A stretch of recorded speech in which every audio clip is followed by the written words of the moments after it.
Hello and welcome to Crucible of Words for more Legacy action. They did it, they banned Entomb. Finally it's gone, they also took Nadu with it. So for today's midweek meta deck, we are playing one of the decks that won a tournament this last weekend that I think is still going to be really good and probably even better than it was before. This is Mono Blue Cloudpost. There is also a build that splashes black for Baraggoyf out of the sideboard, but this is the build that valentinaaaa managed to win a Legacy challenge with, and that's what we're playing today. So this deck abuses the interaction of Planar Nexus with both Urza's Tower and Cloudpost, giving us a huge bump in mana. What we're going to do with that huge bump in mana? Well, we're going to do things like casting the One Ring or Karn on turn 2, just like Mystic Forge can do. But then we also have the ability to go into things like Ugin and Kozilek's Command. Now, instead of pairing this with, a bunch of artifact synergy and stuff, we're pairing it with a load of blue cards. So we've got our Force of Wills and our Force of Negation, so we can actually beat other combo decks. And we have Chalice of the Void, which can do some problems for some of the Faerie decks. And we also have Thundertrap Trainer, which we get to kick quite a lot. Sorry, to Offspring, which is basically just a kicker.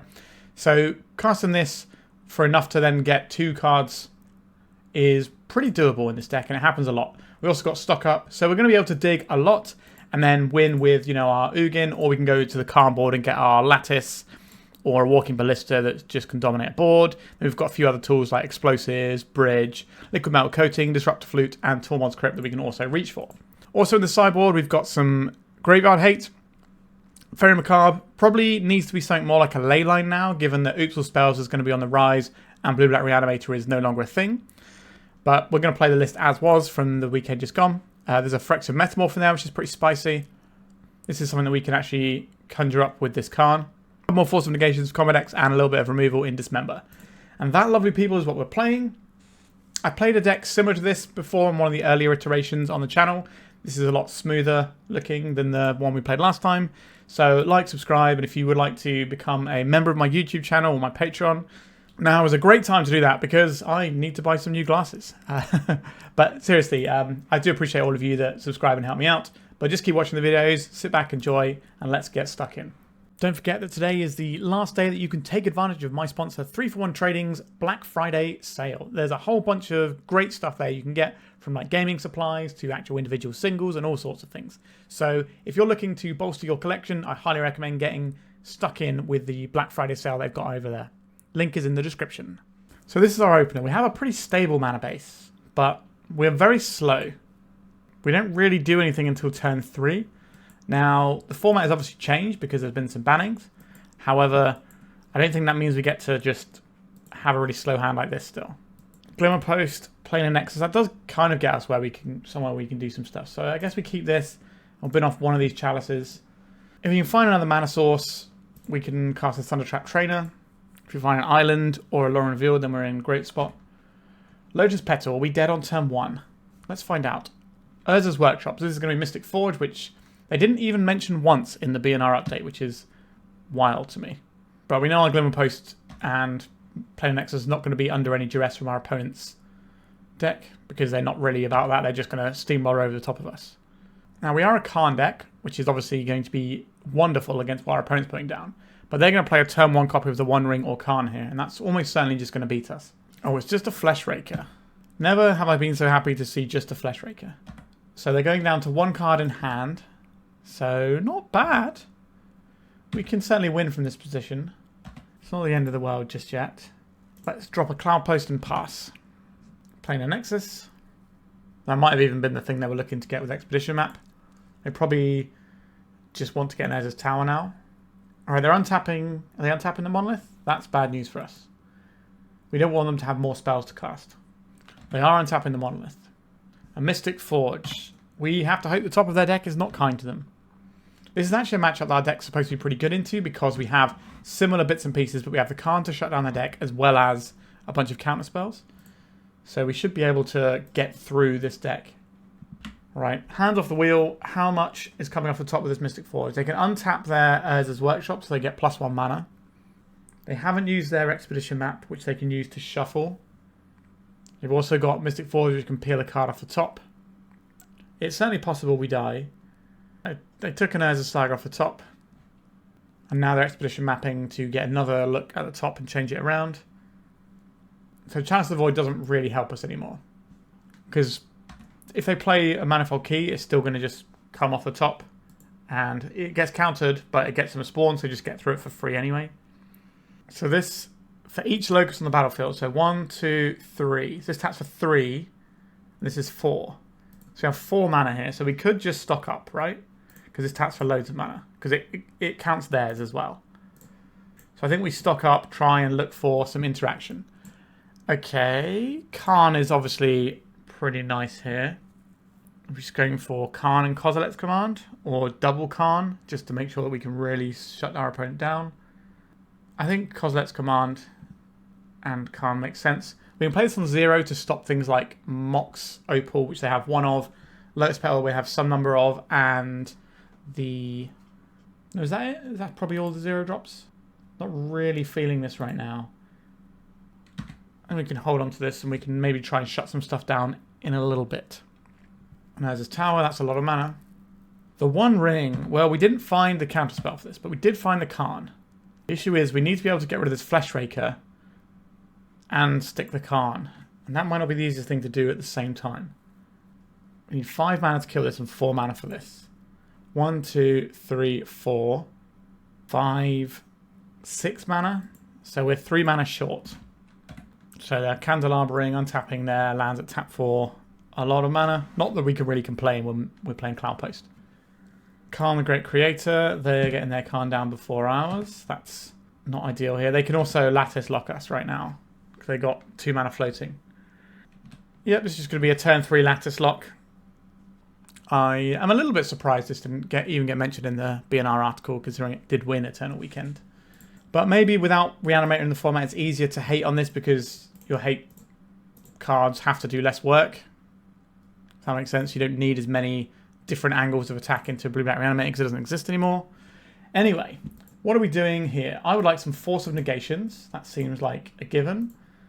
What are we cutting? The Ugin isn't the most useful here. It doesn't exile our opponent's permanents. We just don't need an Ugin. I can believe that. And try like this.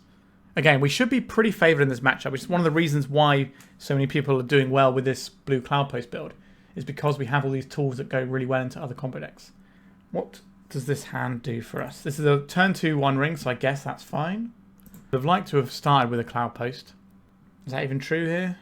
Because this is more mana than Cloudpost on turn 1 anyway. So probably just going to go tower into Nexus, play the One Ring, turn after, try and stick a Karn. Hopefully finding some sort of counter magic along the way would be nice. We've got a blue card, we just need one of our 8 forces to insulate us from the scary plays our opponent can have. Here's our tower. We don't have any 0 drops in our deck, so I don't mind playing this out just to shut off any 0 drops our opponent has, like the Mox and the Lotus Petals. It might not make a huge difference, but it could also slow their hand down by a turn, which means that we get another One Ring activation before our opponent gets to really pop off. But they could just play turn 1 Karn here and we lose the game. They could play turn 1 One Ring and that's going to do a pretty good job of winning the game for them. Urza Workshop is not it though. Oh, I've just misclicked and played the wrong land. That is devastating. Candelabra of Tornos and nothing else from our opponent. Okay, our horrible misplay is not actually going to cost us. This game is over, we can just go get coaching. So we turn their Workshop into an artifact to get shut down by the Karn. They would need something pretty good to win from here. Alright, we did misclick. By playing the wrong land there. Okay. I'm pretty happy with our deck. We should be A-okay into this matchup. I don't think we can keep this, even though it does stop our opponent from casting anything too spooky. We need to be able to actually play the game. 1 land is not the amount of land I would like here. We get 2 draw steps. We do get to shut down the scariest thing our opponent can do. I don't think we get to keep this though. This works. So we have Nexus, Tower, One Ring, Force of Will blue card. Pretty good 5. A tower. A Soul Guide Lantern. Not a thing that interests us right now. We will play a tower. Our opponent will probably play a Nexus and then go for a big 4-drop. And then it's our turn to try and clap back with our own big 4-drop. Do we let the One Ring resolve and save the Force of Will for a Karn? Tezzeret Cruel Captain. I don't think we interact with that one. I don't believe the win condition side of this is going to work very well for them in terms of the they get to make guys and attack us because we're going to be like locking them out with one rings and things. How bad is the search going to be for us? They could go and get something like a Pithing Needle. Okay, just a Candelabra. They play this, it sticks another counter back on the Tezzeret. And we get to be the One Ring gamer here. Another One Ring. Not very flavorful that we have 3 copies of the One Ring. Our opponent's going to use this Candelabra to untap their tower. And their tomb, I would imagine. Their life total's not really under that much pressure. We either have control of the game and lock them out, or we don't. So we could see like a big Kozilek's Command here. The problem is they might be able to just put 2 unbeatable 4-drops into play. Or possibly more, because they have the Candelabra that they've untapped, which they can now use to untap these as well. A Glaring Fleshraker. I think we have to let the Fleshraker resolve. We can't take any damage from this turn, so they're not going to kill us. We need them to not have an engine card like the One Ring. Kozilek's Command is just going to filter their draws to the point where we won't be able to beat them. Another Fleshraker, sure. 2 cards left in our opponent's hand. If they don't have that many cards, they can't leverage the Fleshrakers in too scary of a fashion. I think a lot of people suspect that this Mystic Forge deck is going to be the de facto best deck in the format right now. Another Tezzeret, sure. 1 card in hand. We get to One Ring and stock up, which can hopefully clean this up. Maybe we have to One Ring to preserve our life total against these Fleshrakers. They are tutoring for something. Are they going to go and get a Pithing Needle on our One Ring here? They are. Is the 1 card left in their hand a Kozilek's Command? I hope not. I think we have to keep our One Ring alive because that's how we're going to win this game. They can do a pretty decently sized Kozilek's Command here. We have a Kozilek's Command of our own. Alright, let's draw with the One Ring and see. This would probably be the time they're going to fire it off if they do have it. Feels like they're thinking about it. We're not dead to Kozilek's Command. But if they can chain a couple of Kozilek's Commands, we will die. Don't hate having access to all of these things. I'm just going to play another copy of the One Ring out so we're protected from Fleshrakers. Keep this new one. Draw a card from the new one. Gives us more options. Okay, we have double Force of Will. And we can try and work through these with Kozilek's Commands. I was really hoping to hit a land there, if I'm being perfectly honest. Haywire Might. This will exile our copy of the One Ring. We have another copy of the One Ring, though. I don't believe this is our fight. So we would have been very dead by now if we didn't have One Ring protection. They obviously have all the mana you could possibly imagine over there because they got the Tezzeret to untap the Candelabra so they can go many times with these lands. They're going to filter some green, blow up our One Ring. We still have the protection because it was a trigger, not a thing based on this being in play. I'm going to draw it off of their Soul Red Lantern. And can we please draw a land? Did not draw a land. Don't think Karn helps us out as much as I would like right now. I'm back into One Ring Gaming, looking for a land. We could have stocked up here, but I don't really want these Fleshrakers burning me away. We found the last copy of the One Ring. Need some additional lands, please. That is a land. It's not really the one I'm after right now. I want something that makes a lot of mana. We did not quite get there with that, though. So it costs 3 mana to blow this up. So we can blow up one of these guys. Am I just going to make some spawns? We are kind of struggling for mana, so I'm just going to exile their creature. Get a few spawns in the bank. We're going to have to go to discard here. I think it's the stock up. Like, Karn shuts their deck down once we can get rid of the Fleshraker. We already have a stock up over here. We don't really need stock ups when we have the One Ring burning. Can our opponent 100-0 us now? I don't think they can through the double forces. Grim Monolith. That's okay. We take a little bit of damage. They can minus the Tezzeret and go and get something. If it's really bad, we can counter it. Portable Hole. This isn't going to do very much. It's just going to get rid of one of our spawns. It will put a counter on the Tezzeret, which means the Tezzeret can minus without leaving the battlefield, which is fine. You got to do what you got to do sometimes. Let's see what they're going to find off their Tezzeret. It's a Pithing Needle. I'm going to counter this. I'll pitch the stock up so we still have Force of Will. We can maybe draw so we have 2 Force of Wills available. 1 card left in our opponent's hand. If it's a Kozilek's Command, we have that covered already. Doesn't look like they're casting it. They'll attack here. I will just preserve my life total. Every point of life can matter here when we've got the One Ring. We have to remember this is our last One Ring, so we can't just dig ourselves out that way. I like the Glimmerpost. Do we need to play it now is the question. This will give us our Kozilek's command on their guy. We play out the Nexus here, so we gain more life off the Glimmerpost later on. I'm going to make some spawns. I'm going to exile their guy. The Force should be enough for whatever our opponent has. We can then deploy this Karn using our little friends. Probably just get the Lattice here is fine. Have that ready for next turn. Our opponent doesn't interfere with our hand. So our opponent needs a card in their hand to be good and the card on the top of their library to be good. Maybe we're supposed to get the Metamorph so we've got double Force. I think that might have been a bit of a spew. Get lost. Honestly, that's fine. We are massively in control of this game. What is this? Sacrifice type creature you control explores. I have to try and remember what explore does now. Yeah, if we'd have got the Phyrexian Metamorph with the Karn, we could have pitched it to Force of Will. I've not really played very much of this deck.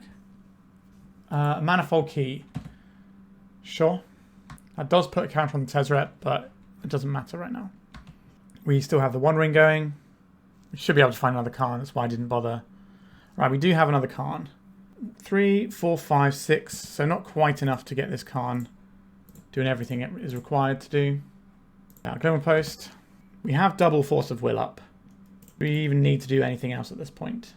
We could play out a One Ring just to get some protection. I don't see how we're going to need protection. I think we just go past the turn and be pretty confident that we're going to win this one. I didn't even use the Karn. We're so far ahead it doesn't matter at this point. Which is kind of one of the things I really dislike about One Ring decks in general, is that they don't often feel like close games. They either feel one way really swingy or the other. It's kind of hard to have a back and forth game when you're just drawing a million cards every turn. Something big is coming. Are they randomly playing like an Emrakul? Or is it just a big K command? It is just a big K command. They've untapped our One Ring for us. Let's go and post. Lattice will lock our opponent out so they don't get to do anything for the rest of the game. We can plus on the One Ring. Our opponent with the One Ring, it does everything. It draws cards, it attacks for 4. What more could you possibly want? So we did not play the cleanest of games there, but you really saw how our deck is incredibly good against what our opponent is doing. It's easy to see why this deck is performing so well right now. Alright, let's go to round 2 and see if we can play a little bit cleaner. We have 4 mana on turn 2. It's pretty hard to pass that up. That's either a stock up, or it's a Karn. Could be a Chalice for 2. Our opponent's mulligan to 5 cards. They could just Oops All Spells us and put us in the grave. I am expecting a significant uptick in Oops All Spells. Alright, this could be regular Reanimator. A Cloudpost. It's actually better for us to not play the Cloudpost. I think we play out the Tower, because if the Tower gets hit by a Wasteland, that's not as bad as the Nexus. Because the Nexus can combo with either of these, whereas the Tower only combos with the Nexus. So if we get wasted here, yeah. Here's what we prepared for. I will play out this Cloudpost and pass. So this now gives our opponent information about which of the Urza's Tower decks that we're playing. Surveil. This suggests to me that our opponent is playing Pox, which should have a pretty good matchup into us, I would imagine. Stripping away our lands. I guess it's a case of, do we get the One Ring down? If we get the One Ring down before our opponent can grind our resources away, then they will lose, because they will not be able to keep up with the advantage of this. Same way as if we get a Planeswalker in. It's a case of, can they keep us off of 4 mana? So this is Smallpox. Yeah, okay. We will lose our land here. What are we going to discard? Probably the K command. Chalice can shut off Life from Malone down a stretch. We're only going to be taking 1 from this hatchery, so we've got time. And our opponent's nearly out of resources over there. I'll play this land that doesn't get wastelanded. It does mean that we are not on for drawing 4 mana for the next turn. Urza's Saga, that's a good one. I don't believe we're playing Chalice on 1. Thundertrap Trainer, that is a certified banger. Unfortunately, it can't find us lands, which would be what we actually want. But I'll take a Force of Will. Or a Force of Negation. An Orcish Bowmasters. Okay. So we're doing this now in case we find a Force. It's a good play there. Force of Will. We can find a land in the form of Sink into Stupor. How do we lose this game? If we don't have enough lands is how we lose this game. I'll take the Sink into Stupor. We did say we were looking for a land, so we did kind of find one. Hopefully I won't immediately regret that and be in a situation where I would have wanted the Force, but they don't need to play spells to be attacking our life total because they've got this Urza Saga. So they have another Bowmasters today. This could be a pretty good bluff. I don't think we call them on it. I think we just take the damage here. They have the Bowmasters. Right, there's a Wasteland. They probably Wasteland us here. Yep. This means we're not getting cracked by an Urza Saga token. So there is a silver lining to that. It just doesn't feel like it right now. Play this. I will not pay any life. Life is an important resource for us now. But we could just play like Ancient Tomb next turn, play out the One Ring, and then the game is interesting because they have the Orcish Bowmasters, but we get our turn where we don't have to worry about our opponent hitting us for damage. And if we can snowball that into some lands and get this Ugin in play, our opponent will not be able to beat this. Just a classic over-under sort of matchup. Can our opponent get underneath us, or can we get over them? Given enough time, we will win this game, but our opponent is going to restrict us from having time. This is probably going to name the One Ring, even though they have the Bowmasters out. It could name Karn. They named Karn, sure. They think that the Bowmasters are keeping everything else in check enough. So we take 3 this turn. It's going to put us to 11. We can still cast the One Ring for the ability, just to fog for a turn if we need to. Glimmerpost. I'll play a Glimmerpost. Gains us 1 life, but allows us to cast a stock up, which is actually the big deal here. I would like another Glimmerpost, and I think just another stock up, to be honest. By holding this back, we're saving 2 life a turn because the Bowmasters don't want to attack into us. So next turn we could Glimmerpost. Okay. I'm going to say we could Glimmerpost and One Ring, but maybe we Glimmerpost and stock up. Take 3, it's going to put us to 9. So a little precarious. Our opponent is living off the top here. Got 1 card in hand. Can we deploy his resources before our opponent kills us? So if we play this one, if we play the Glimmerpost next turn, we gain slightly more life, and I think that's actually important enough. Let's stock up again. Ancient Tomb is a little sketchy. I'll take this as a tower for sure. So we 3, 4, 5, 6 mana. So we 1 away from Ugin at that point. We could play Cloudpost next turn. Yeah, I like the Cloudpost next turn. And then the One Ring. We're going to have to go to clean up. I think we're just going to get rid of... I think it's the Karn. And then what we can do is we can Chalice for 2 at some point to stop the life from low. But hopefully we can just get the Ugin in and then the game ends. Right, so we can take 3 again. If we don't get Wasteland or anything, we can just deploy this Cloudpost and this One Ring. Saga, sure. Or a tower. Does that make things different? We can get our tap land out of the way, or we could just play the tower. If we play the tower out, we get 3, 6 mana this turn, which isn't actually that useful. Is it the Glimmerpost? Do we need the Glimmerpost now? Is 2 life where we want to be? Or do we just jam this tower? Maybe just jam the tower. I thought about it for a while and we ended up on jamming the tower. We can draw cards with this, but we don't need to. It will grow their Bowmasters, so if we do draw cards, we're certainly not drawing them anytime soon. I don't think. Like, we have really good plays here. They didn't hit a land. We take 0 damage from the One Ring. 3, 6, 7. I'd like to blow up your Orcish Bowmasters, please. Now I think it's worth playing this to blow up the other Orcish Bowmasters. And then I can gain 3 life and draw a card. They've got another Bowmasters. They're going to take this guy out. This is going to attack for 4. So this is 4, 5, 6 damage coming in next turn.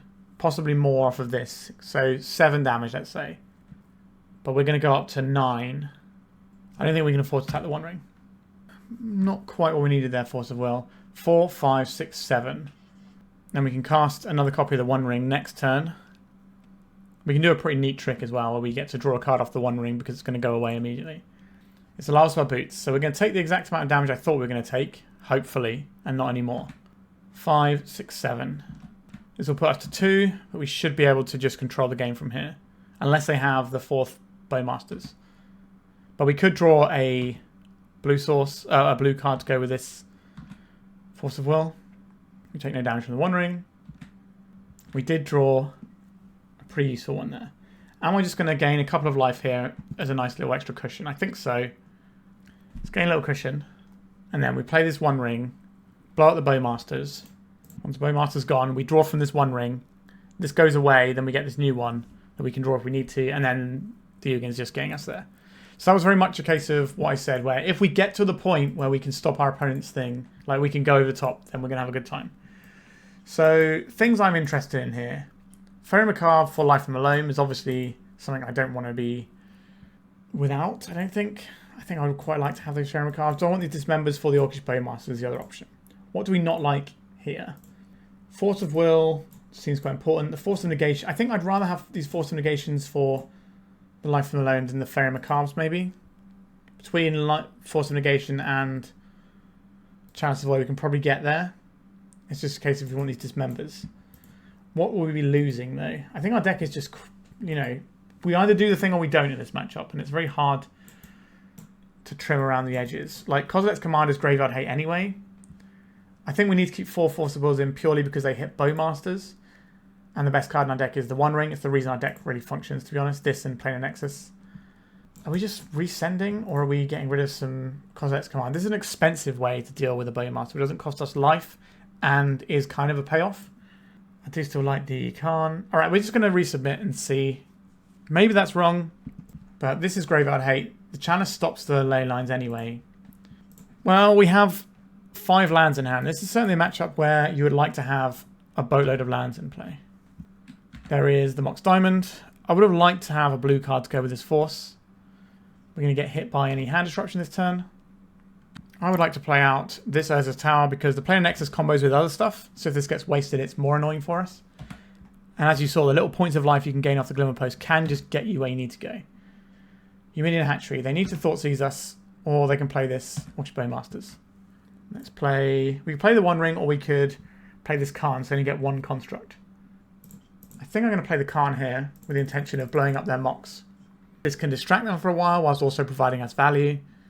It shrinks the amount of damage we're going to be taking, which means we get more time to just play our land drops and win the game that way. Might also incentivize a Pithing Needle on Karn, then we can just drop the One Ring, which is the more powerful object. We could just be seeing like something like a Shadow Spear, but no, it's just a Pithing Needle here. And then the Karn, as we planned, it's all going okay for us. Wasteland, not so much. And they correctly take out the Planar Nexus. Wouldn't mind drawing a blue card, so this Force of Will isn't doing nothing for us. But we might be able to do some pretty gross things with Karn. Let's just pull up our sideboard here and see if there's anything particularly spooky that we can get. Yes, we can go and get Disruptor Flute and name Wasteland. That seems like an excellent thing for us to do. This is going to come in at Karn. An island. Is that very important for us right now? I don't believe it is. I'm just going to play this island. We could get the explosives and kill this construct and just leave our Karn ticking up. No, we can't get anything with the Karn. What are we talking about? The Karn has got the Pithing Needle on. Close this. We just have to pass here. I'm just going to keep ticking up their hatchery.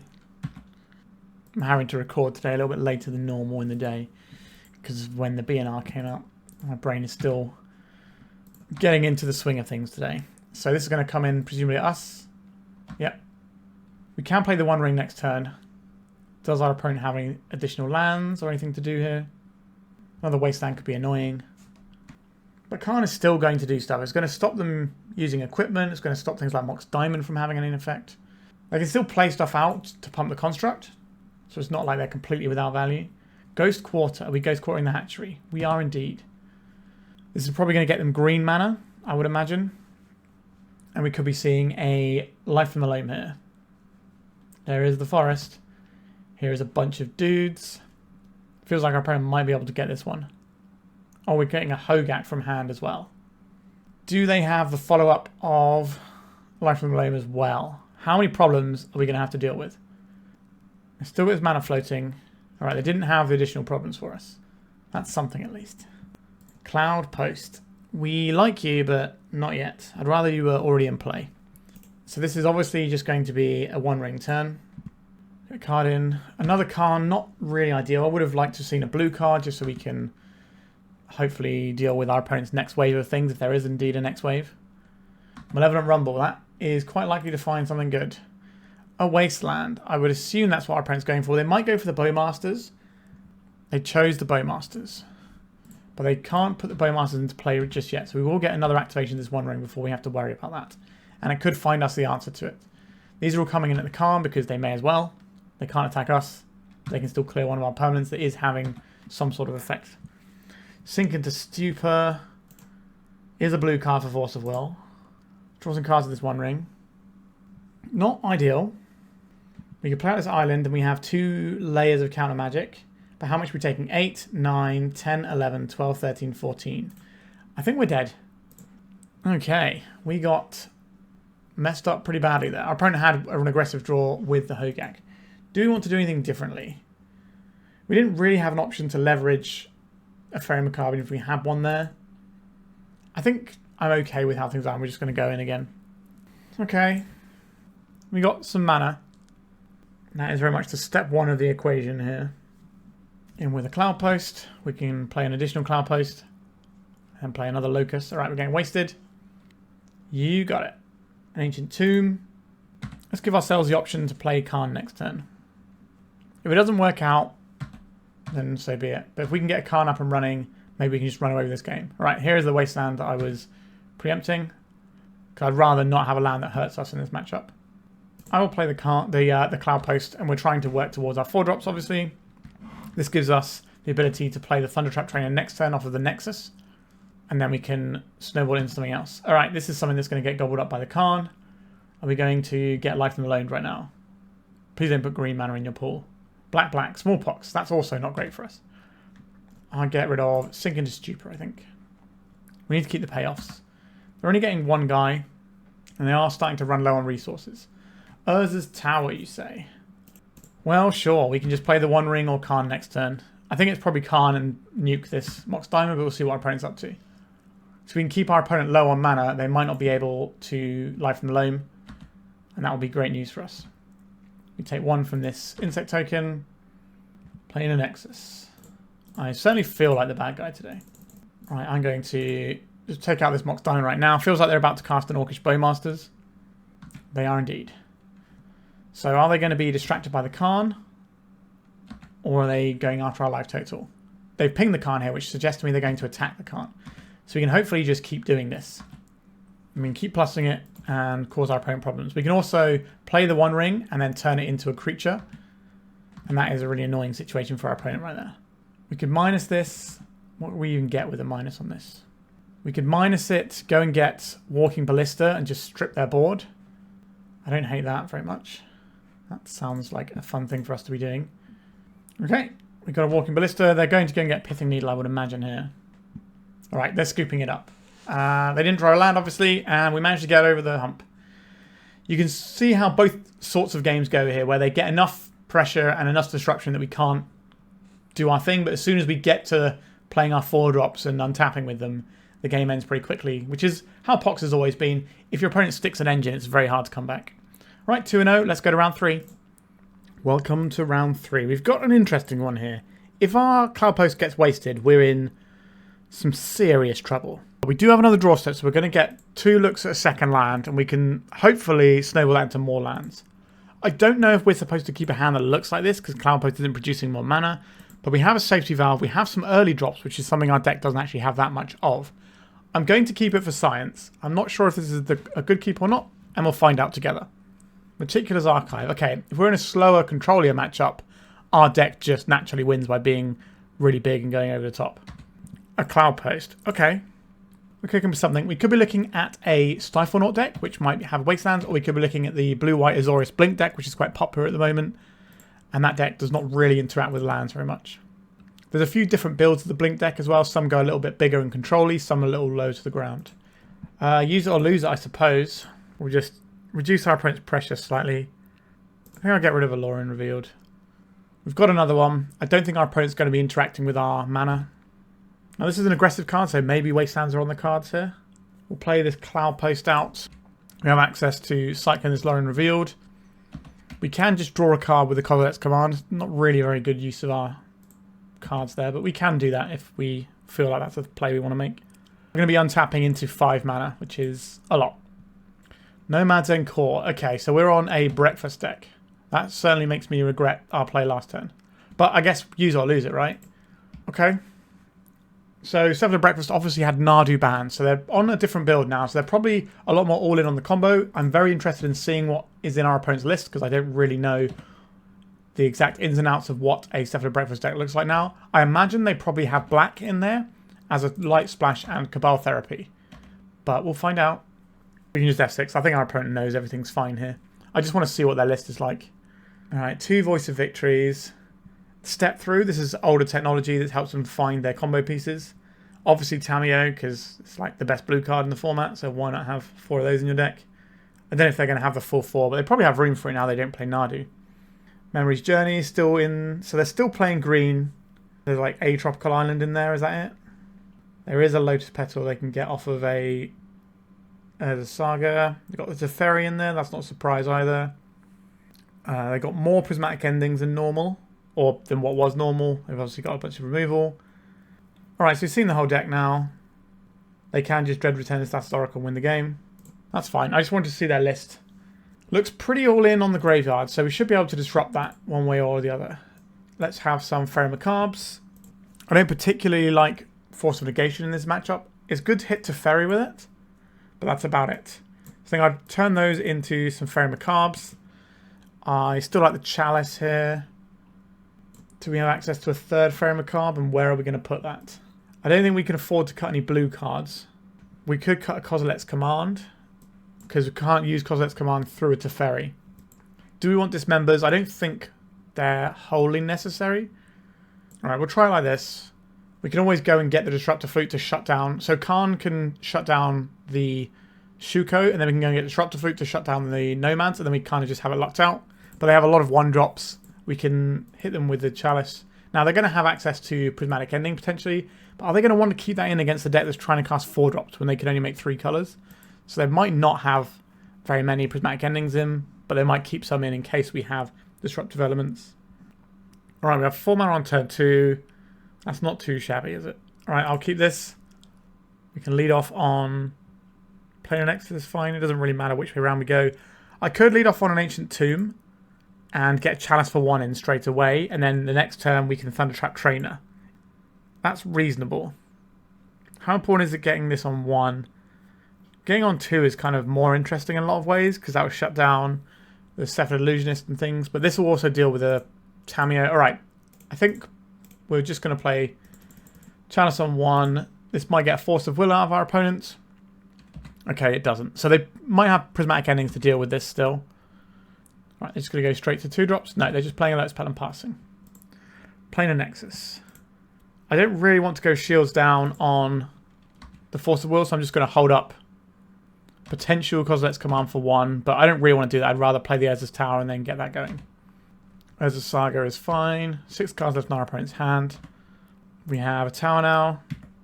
So next turn we can kick a Thundertrap Trainer and get 2 cards if this Kozilek's Command doesn't work. We can Kozilek's Command looking for another blue card to pair with our Force of Will and then get Thundertrap Trainer off. We don't actually have a way of disrupting their combo outside of this Force of Will, and hopefully that will hold. But our opponent might force our action with something like a Voice of Victory or a Teferi, which then we have to burn our counters on that. And then where do we end up after that? Probably not in a great spot. They could just go as a Saga Beatdown plan. I don't think that's particularly useful against us. They're not a deck that can make large constructs. They're just fine sort of size. It is nice not having to worry about Nadu coming down there. A Teferi. Right, I'm going to K-Command in response. And then we can work out what we want to pitch, whether or not we want to pitch this Force of Will or hold up the Thundertrap Trainer. Okay, I don't really need a Cloudpost right now. Thundertrap Trainer is fine, but not really what I'm about. We can just play the Karn next turn. We're going to put this Force of Will into our hand and then use it to Force of Will the Teferi. So I guess we put Thundertrap Trainer on the bottom. And then top with Karn. Top with Force. And then I will force this Teferi. Use it or lose it. And then maybe we can lock our opponent out with a Karn now. We can also get Tormod's Crypt. There's a whole bunch of different options available to us. 3, 4. So we do have a Lattice Lock if we want it. Alright, our opponent seems to be F6'd. Alright, they're scooping it up. We're going to play the Lattice Lock. They won't be able to activate anything. And that is the end of that game. Alright, game 3. I think I'm okay with how we sideboarded. The Faerie Macabre's being able to work on the Teferi are kind of a big deal. We don't know how good the Chalice of the Void was in that game, but I suspect it was doing some amount of work. I think we're just going to send it in like this. So not really any interaction as such. We do have the turn 1 Chalice, but our opponent's on the play, so that becomes a lot less tempting. Karn's going to be a couple of turns away. We can pay a lot of life to get like a Thundertrap Trainer going. That's maybe okay. We do have a Kozilek's command which does interact with the graveyard and also creatures. So we've got some options. I'm not in love with any of them if I'm being honest. Okay, I feel happier now. So this Sinker to Stupor is an awkward one. We could play it now to set up for the trainer, or we could just get this Chalice of the Void in. I don't believe our life total is going to be under a particularly high amount of pressure from our opponent. I suspect this Urza Saga is not going to be making many constructs. I don't think they're going to have Ancient Tombs in their deck. This is just going to be a tutor that taps a mana for a few turns. The Glimmerpost. I think the play here is Urza's Tower, hold up the Kozilek's command with Force of Will backup. So this turn they get the Shuko. If we can survive this turn cycle and then drop the Karn, I think we'll be in a good position. I imagine we're going to see a Cephalid Illusionist come down this turn and force us to have the answer. I do think Cephalid Breakfast is still going to be a good deck, even though it doesn't have Nadu anymore. Okay, they've got a land that's not actually going to be adding to their mana count. Are they going to use this colourless mana for anything?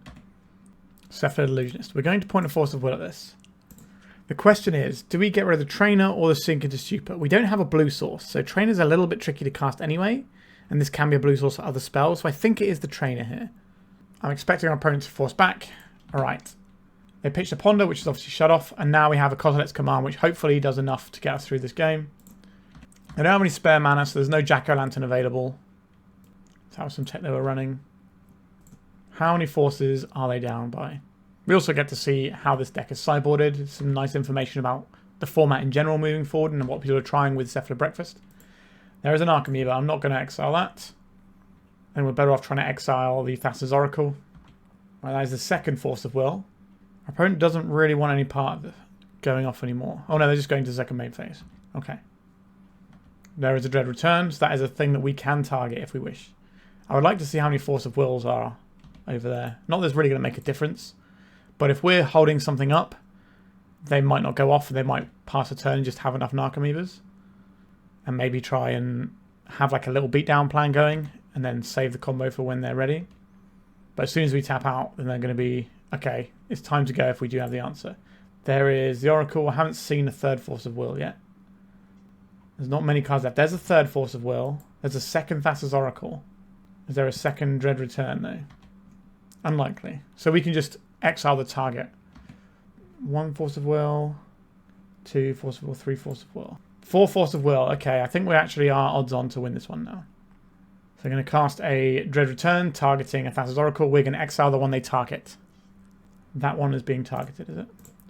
I would like to scry, and I would also like to exile up to X type cards from graveyard. I'm going to target ourselves, and then we're going to target the Thassa's Oracle that's being targeted by this Dread Return.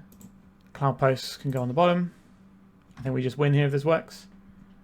Okay, and then they're dead. Cool. So that was a nice showcase of how Cephalid Breakfast is now a lot easier to disrupt than it once was, because Graveyard Hate is going to work, whereas when they had Nadu, it just wouldn't work sometimes. Now they can still do lines where they have a Thassa's Oracle in hand, they just mill themselves out and cast the Oracle. That is still a line available to them, so they can win through Graveyard Hate. It's just a bit harder when you don't have Nadu to draw your whole deck. Alright, 3-0, let's go to round 4. There's still time to take advantage of 3-for-1 Trading's early Black Friday sale. It runs until 12th of November and is the perfect way to level up your collection. With the code BF25, you can get 5% off and free worldwide shipping on orders over €300 or dollars. It's a perfect time to buy into pre-modern or add to your legacy collection. High-end singles, full sets, sealed products, and even gaming supplies are part of the promotion. Click on the link in the description of this video to find out more and place your order. Avatar: The Last Airbender, 3-for-1 Advent Calendar, 3-for-1 Chaos Draft, and event tickets are excluded from this promotion. Alright, our opponent is a well-known Cloudpost player. What does our hand do? It's not great. It's incredibly slow. Like, none of our lands tap for more than 1. Well, we have the Ancient Tombs, but that's not great. That's not going to give us anything until turn 3 still. I guess we could turn 1 Chalice, but I know Chalice isn't going to be very good against what our opponent's bringing. Maybe I'm just going to mulligan this and go something a bit more aggressive. I think we're going to try that. Well, not in love with this one either. I will try it. So, Cloudpost stuff goes really weird in the mirror because it counts everything. I don't think Ugin is actually going to be that useful here because our opponent is not going to play that many colored permanents, I wouldn't imagine. Urza's Tower. And here's my Cloudpost. So they can ramp me if they play a Planar Nexus here. And then that gives us the One Ring next turn. Once upon a time. Okay, they're on a green Cloudpost build most likely. Now it could obviously be a hybrid or whatever. Once upon a time isn't exactly the most prescriptive of costs. A Wasteland? Oh, dude. I thought you were cool. Urza's Tower. Is that where I want to be here? I think we need to play out the Ancient Tomb. If we play out the tower, we're trying to draw exactly Planar Nexus. If we play the Ancient Tomb, we can draw any blue source, which is how many cards? So 7, 8, 9, 10. So this play works with 10 draws. This play works with 4 draws. I think that means we're supposed to play out the Ancient Tomb. We can always cycle a Kozilek's Command if we get Wastelanded, just to try and get a little deeper in our deck. I don't know how many Wastelands our opponent's realistically going to have. Alright, our opponent got the first One Ring down. We probably lose, but maybe we can get a Karn down. Our opponent's build is different to ours, so maybe they don't have Karn, so that's our little trump piece. That's not an ideal one, is it? I'll play this tower, and I will pass as we fall further and further behind. Okay, nothing else going on here, but they have a lot of mana. That probably means they're going to go for a Kozilek's Command, would be my guess. It's our turn, so this is going to gain us... Does this count each locus? Yes, it does count our opponents as well. Good to know. It's our time to be the One Ring gamer. Are they going to shut off the One Ring? They've gotten 2 cards out of theirs. Force of Will, they've named. Kozilek's Command. Okay. Now we're in with the One Ring. We're immediately going to draw a Force of Will. We didn't immediately draw a Force of Will. That was actually a shocker. I would like to be able to put Karn and a Planar Nexus into my hand soon. That would be ideal. Our opponent has double Planar Nexus, double Tower, so they're going to be pretty okay. Ulamog, the Ceaseless Hunger. Yeah, I don't think we're coming back from that. So I think the green build probably is pretty good into the blue build. How are we supposed to fight against what our opponent's bringing? I think we want some Force of Negations, because it's basically like, oh, do you have the One Ring? I guess you win. And Ugin looks pretty bad here because our opponent... Although the Chalice looks pretty bad too. Do I want this really expensive draw a card guy? Maybe. Like, it does win us the game after a couple of turns. It's probably fine. It's just not very exciting. Chalice does look really bad. Can I take the Chalices out for anything better? Just like a guy. This doesn't seem incredible to me. I don't think Dismember... I guess if they're playing green, they might have Elvish Reclaimer. We've also seen the Wasteland. I don't think they have many Wastelands. I think it's like a tutor target off of Expedition Map or something. We could go for some Dismembers rather than these Chalices. They might not have any Elvish Reclaimers. But these are still... If they do have Elvish Reclaimer, we're going to be glad we have Dismember. But I don't think we're ever going to be glad for having Chalice of the Void. It's a case of whether or not we want to get rid of some Faerie Macabres in case they have any Graveyard Synergy, or we want to just have like main deck Disruptor Flute. Maybe a main deck Disruptor Flute is just a little bit better overall. Right, we'll keep one Dismember in. We could keep in a Chalice to deal with the potential Life of the Millennium as well. Interesting. It's slow. Are we just supposed to go faster than our opponent here? I think we play the Nexus. We can play a Thundertrap Trainer looking for a Force of Will, or we can draw a land for the One Ring. So we've got a couple of decent options depending on what we draw. And because we're on the play, our opponent's not going to be making a turn 1 One Ring or anything like that. They're not the Mystic Forge deck that can do that. They are a little bit slower, but have a higher top end. Planar Nexus. Oh, Elvish Spirit Guide. Spicy. Boseiju. Okay, this doesn't actually impact us as much as it does with some decks that run Planar Nexus. We still have mana to work with.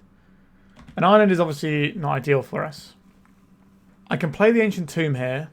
I don't think life is going to be an important part of this game, so I'm just going to play the Ancient Tomb here. Get the Thundertrap Trainer. It's going to cost us a life, but that's fine.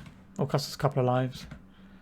Force of Will, Karn the Great Creator. Both of these cards are really good. I think I'm going to take the Force of Will because that's kind of something that we have over and above our opponent.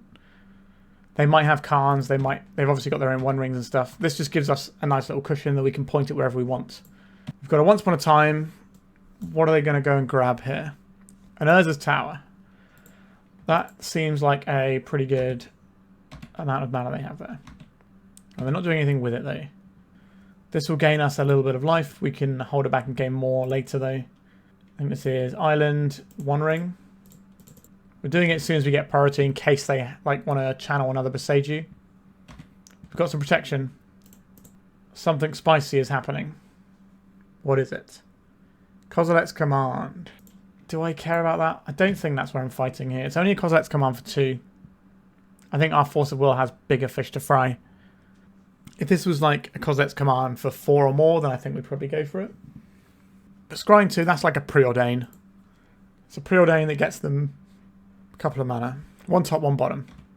Thundertrap Trainer is reasonable. I will attack with my Thundertrap Trainer that's in play. We've got Sink into Stupor that can pitch the Force, and then if our Thundertrap Trainer comes down, we can then pitch. We can maybe find another Force and pitch the other Sink. What are we going to see here? Green Sun Zenith X equals 4. I don't know what this is going to be. I don't really want to mess with it. This could be bait.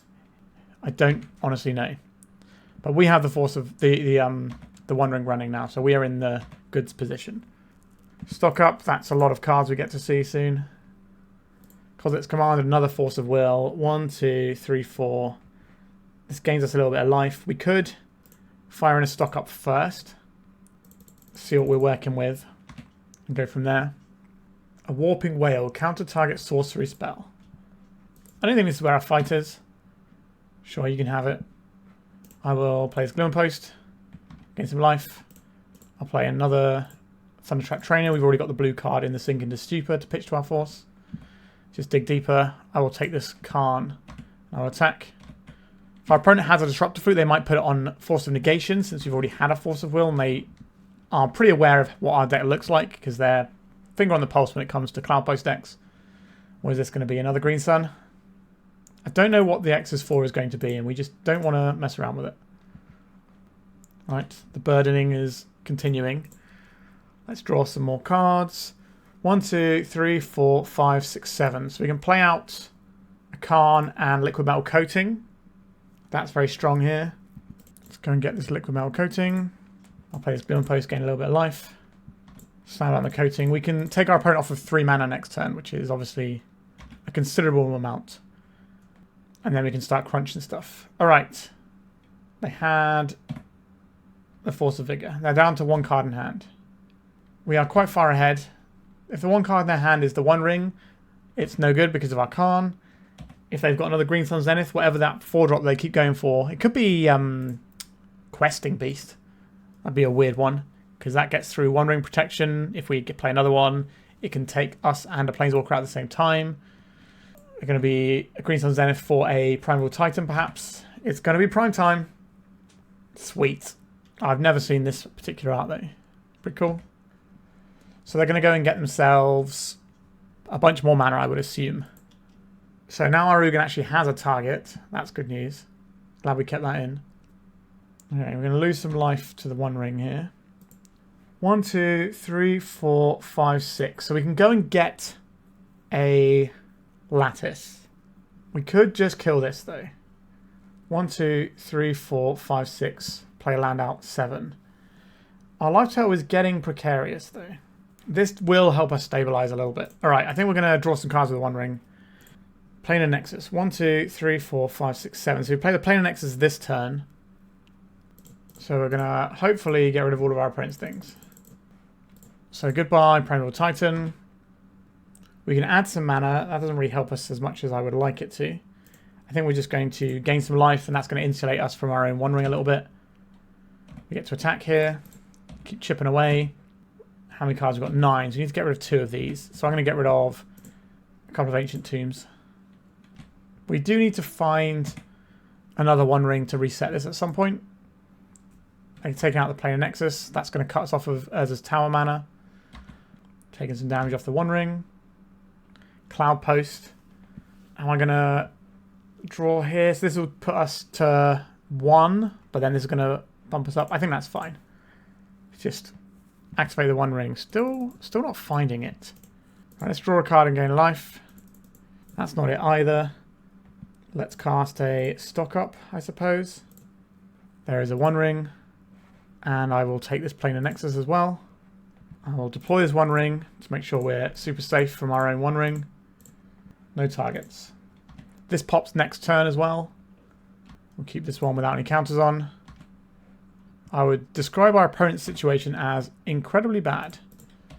Right, they can tutor with an Eye of Ugin, I suppose. Are we going to... 3, 6, 9, 10, 11. So they can go and get Ulamog, but that's fine. Ulamog is counterable, right? It's the ability is going to go off, but we don't need the ability to win the game. So we're going to clean up. We can get rid of a K command, a Dismember, another K command, I guess. Island. We still need to get rid of more. We have so many cards in hand. Let's get rid of all of our K commands. So we're going to counter their Ulamog, and then we're just going to play Karn and Lattice Lock them, I think. I'm assuming this Karn... Did we even activate this Karn? I don't think we did. Not that it particularly matters here. Right, Ulamog. What are you going to shoot down?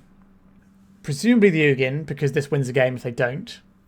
They could take out one of our bits of mana to make it more difficult for us to combo. But if we still have the Karn, we're going to be able to lock them still. I think they're just very, very toast here. There's like 10, 11 ways we could have worked this one out. So we'll counterspell this one. I'll pitch this stock up. We lose some things.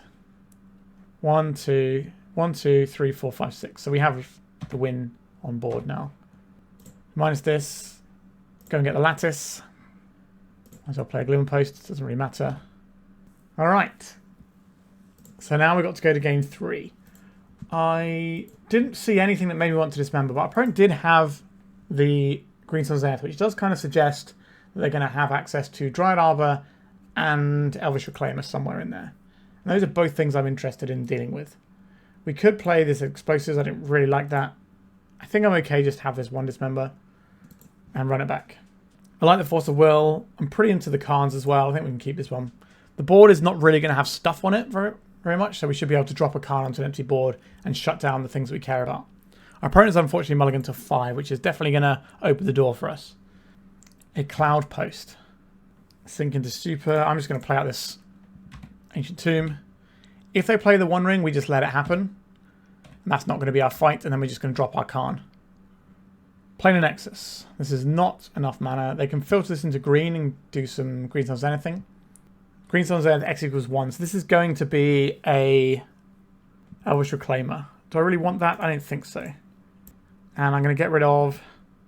I think it's the Sink into Stupor. I would rather have a Stocker, even though we can't cast it right now. I'm sure at some point we're going to find some blue mana. Let's get the Karn in. Minus the Karn. Let's go and get the Coating.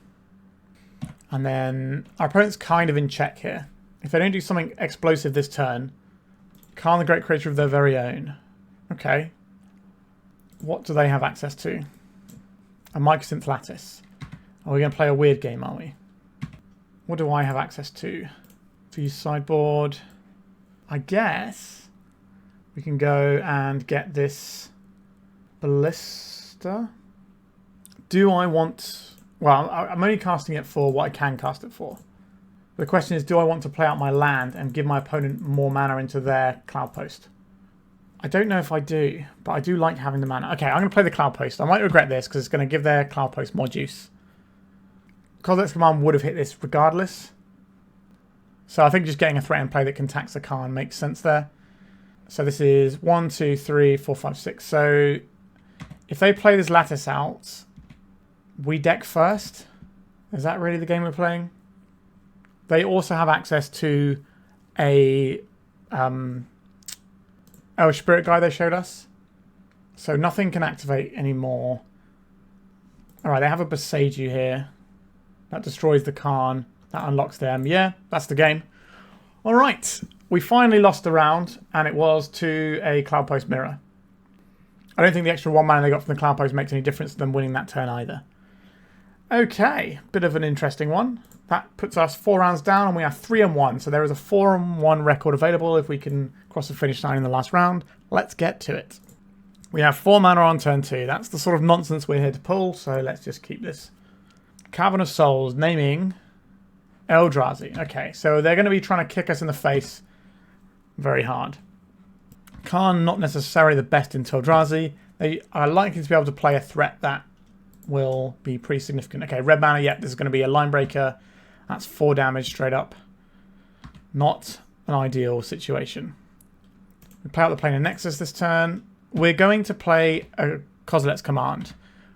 This has trample, but if they play another creature, we can block it with a 0/1 token.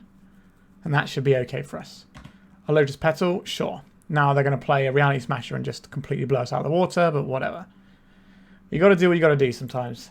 Is this going to be the Smasher? It is the Smasher. That is a problem. This is 5, 6, 7, 8, 9, 10. That's a lot of damages. There's a lot of damages. They both have haste and trample, so there's nothing we can do there. I guess we need to try and get to the One Ring and just cheese our opponent out. I do quite like Eldrazi as a deck. And you are rubbish, so you can go away. This only taps for 1 mana, so you can go away as well. A Cloudpost. Not the one I was hoping for. Getting all the cards out of our hand might be taxing. We can play out this Cloudpost and it's tapped. That's no good. We have 4 mana, 5, 6.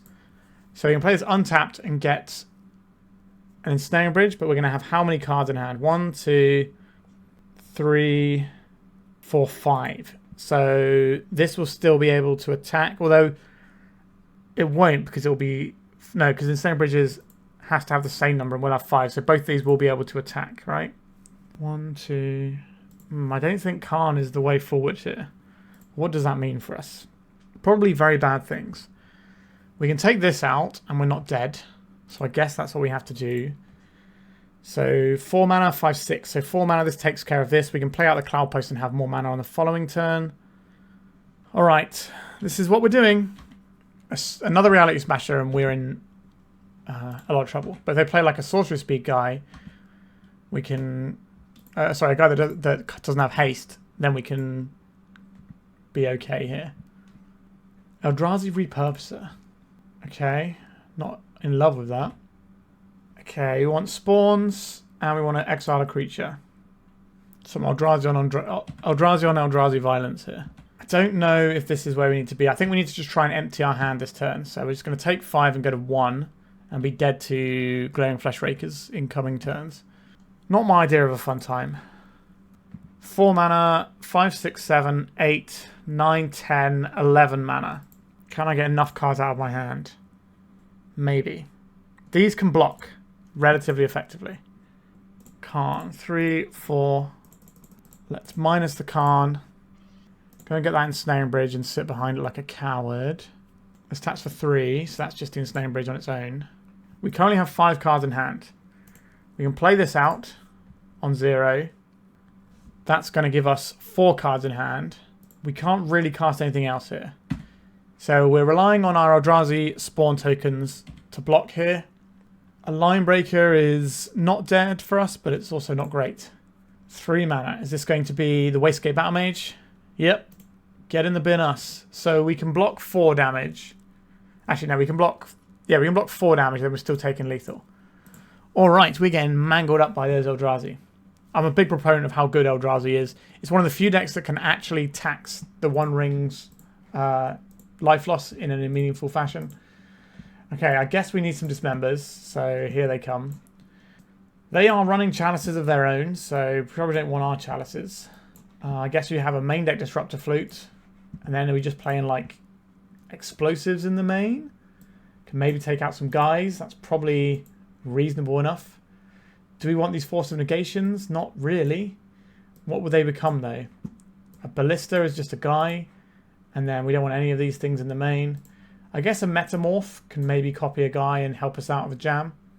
It's probably better than the Force of Negation. It's what we've got. Okay, we have the One Ring. It's a little bit slower than I would like. The Ancient Tomb is also pretty scary.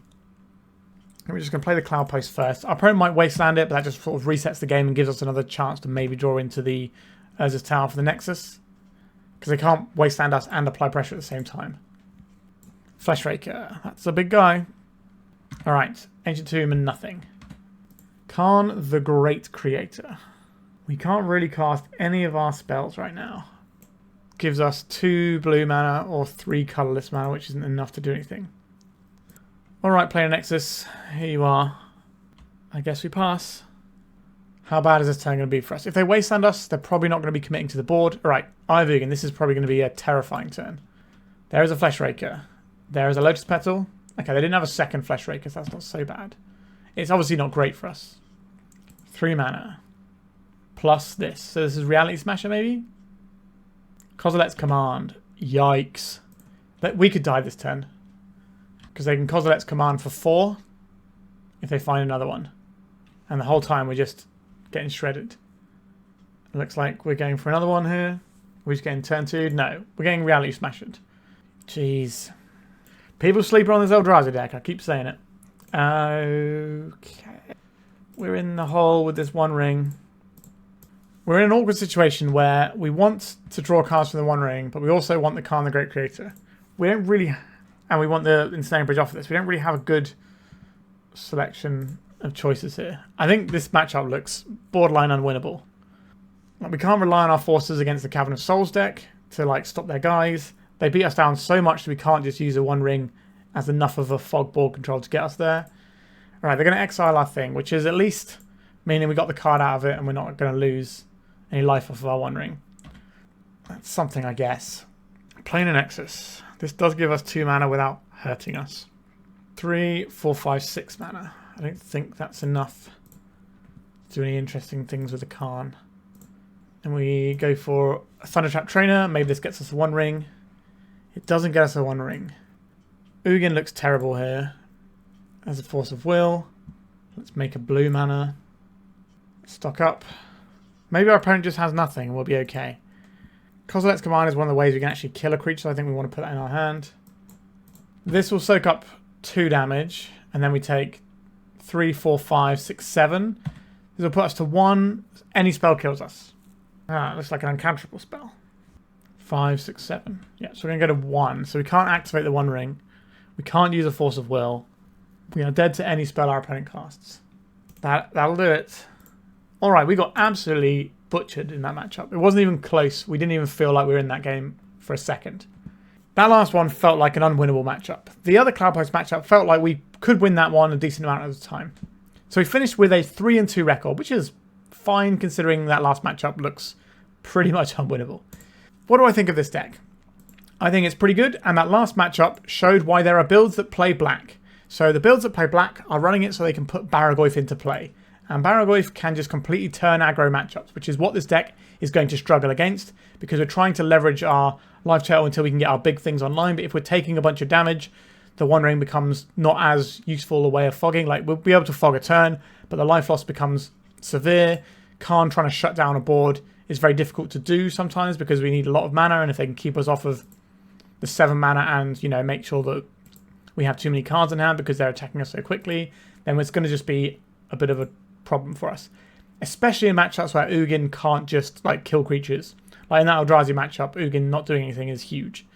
So there's definitely weaknesses to a deck like this, and I think the blue-black build does cover those weaknesses a little bit, but obviously exposes your mana again to being a little bit more disruptible. But our mana's already disruptible, so you may as well lean into it. I guess that's the logic, and it makes some amount of sense, I would say. Overall, though, I think this deck is very, very solid. It's certainly one of my picks for one of the better things you can play in the meta just immediately after the bans. Things are obviously going to shake up over time. I think if somebody can find a really good deck that runs both the One Ring and Tamiyo, the 2 cards that everyone thought was going to be banned, then that's going to end up being a very strong deck if someone can work out how to put that together, because those are 2 of the clear power outliers in the format, in my opinion. But I hope you enjoyed this one, and congratulations to valentinaaaa for winning the Legacy Challenge. And thank you, lovely people, for joining me on this one. Please remember to like and subscribe. And if you need to buy any cards, go to 3-for-1 Trading. I think their sale is still on now, so you can just nip in and get it before it finishes later on today. All right, good. If you'd like to support me in the channel, please check out my Patreon. It has a free guide to budget turbo depths, as well as 3 tiers of support. A low-cost one that enters you into my monthly raffle for a free donation deck on the channel. A mid-tier subscription that gives you access to my detailed turbo depths guide that is updated every month, as well as regular articles. And lastly, the higher tier gives you all of the above, as well as a monthly donation deck for my channel. If you're interested in supporting the channel this way, please check out the link in the description.